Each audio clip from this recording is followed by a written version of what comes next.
Hey everybody, it's Rizzo.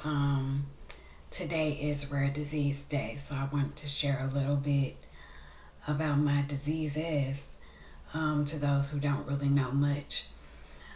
Um, from a young child, I've always felt different pains in my body and things like that. And most parents is like, there's no way in the world that this child can be in this much pain. Maybe it's just growing pains. And that's kind of what my mother wrote it off as, growing pains. But if I was in severe pain, she would always have my father take me to the ER or something like that. Um, but as I got older, I discovered that let me go back. Even from the being young, I was being tested for lupus, but it never came back positive until a couple years ago, and I had to get a bone marrow biopsy just to confirm it that way. But my very first rare disease is called thalassemia. It's a blood disorder. I guess it's not considered a disease, but yeah, it's a blood disorder. Um, I never really, I guess, researched it or looked into it or tried to figure out what it does to the body or anything like that. I just know that I've had blood transfusions. Um, I know that sometimes my red blood cells are in the shape of lemons instead of circles. And some doctors have assumed that I might have sickle cell. But my blood cells did not, show a sickle shape. They were lemons. And they're not always lemons. It's just whenever my body is really deprived of iron and oxygen and things like that, that's when they start shaping like lemons. But and the my blood cells also mimic leukemia, which is super duper crazy because I've had several tests done to see if I actually had leukemia.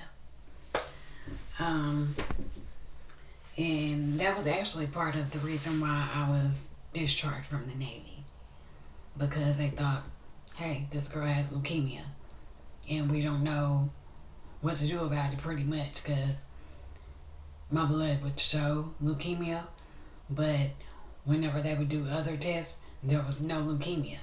So it was like, look, we can't keep her, send her home. But anyways, um,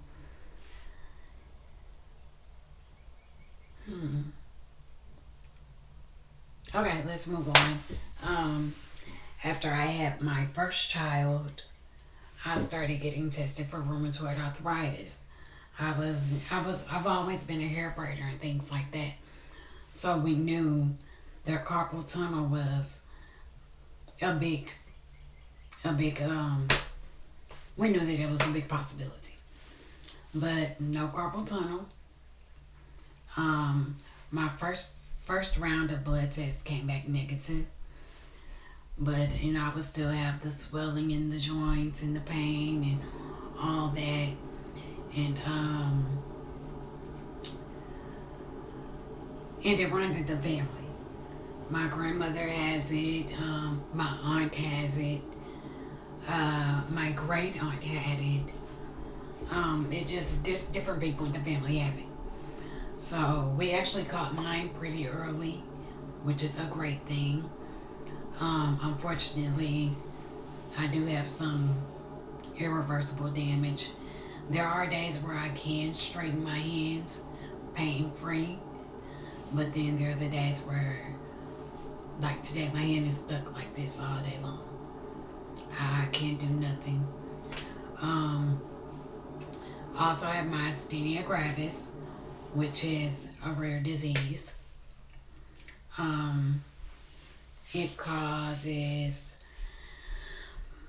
temporary paralysis and weakness in the voluntary muscles like the eyes, your vocal cords, your lungs, your hands, just anything that you can think about to control with your mind. Those muscles are the ones that can be weakened. Um, I've had a thymectomy, which is a super duper long scar. Let me see if you guys can see. I'm actually in the bathroom because this is the quietest place. But there's my scar. Um, and you know what? The thymectomy worked perfectly fine. I'm in remission. But the downside about being in remission with myasthenia, the lupus and the RA is very, very active. And it's been more active than ever in my entire life. So, one of my doctors finally was like, because I've been having trouble with insurance and stuff like that to get into a rheumatologist near me. So one of my doctors was like, you know what? You've been suffering too long. I'll prescribe you the medication. So I'm taking the medicine, and these last 2 weeks, I guess, amazing. I can do a lot more than what I've been able to do all year long, which is great. So, that's a little bit about me with the rare disease part. Personal life, I am a mother of 3.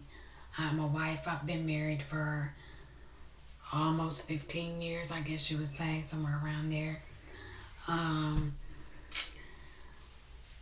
I am a substitute teacher. I babysit, whatever I can do to keep busy. That's what I do.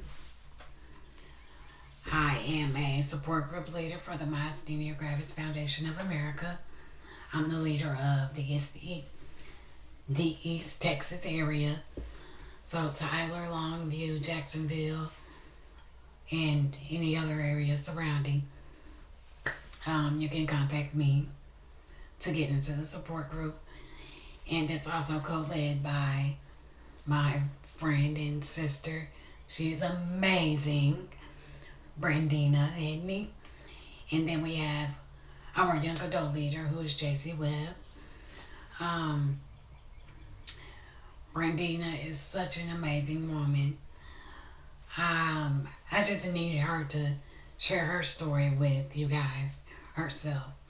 So I'll see if she'll, I guess, make a video and post it when she can. She has 5 children. So good luck with that. That's all I can say. But she has been an amazing woman and support to me.